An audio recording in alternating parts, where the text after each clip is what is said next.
Pinare-review na ng Senado ang IRR ng SIM registration law sa harap ng talamak pa ring tech scam sa bansa na ibunyag rin kasi sa hearing kanina na pupwede umanong makapagrehistro ng SIM sa mga app ng telco gamit ang picture ng isang hayop. Narito ang ating balitang A to Z. Yeah, the picture on the left, Your Honor, ano po yan, yung monkey po na. No?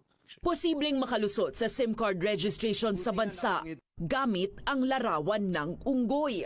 Ito ang ibinunyag ng National Bureau of Investigation sa hearing sa Senado kanina ukol sa patuloy na paglaganap ng tech scam sa kabila ng SIM registration law. If you're with the telcos and you see this application form of that monkey smiling at you, what the heck are you doing? It's common sense na hindi dapat. Paliwanag naman ng telco na Globe, solusyon sana ang full implementation ng National ID System o kaya ang pagbibigay sa kanila ng access sa government data ng users para maberipika ang katauhan ng registrant. Siguro lumulusot nga po yun, mga features. Sana kung napatupad na fully yung National ID System, mas madali po yun kasi may biometrics. Pero unggoy yung nasa picture eh.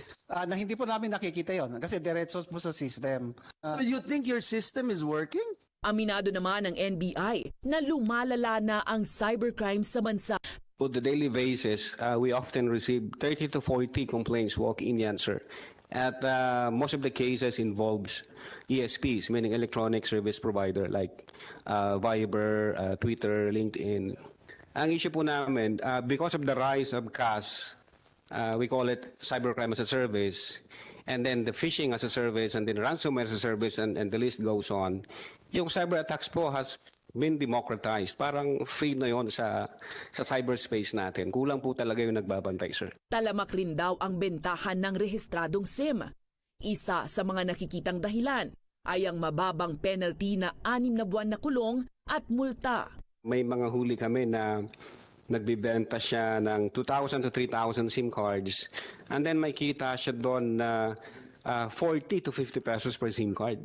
So medyo kung mahirap nga ang buhay mo, definitely kakagatin po nila yon. Bilang tugon, iminumungkahi ng National Telecommunications Commission ang paglalagay ng validation mechanism pagkatapos ng SIM registration. Pinare-review naman ni Senate Committee on Public Services Chairperson Grace Poe ang implementing rules and regulations ng batas.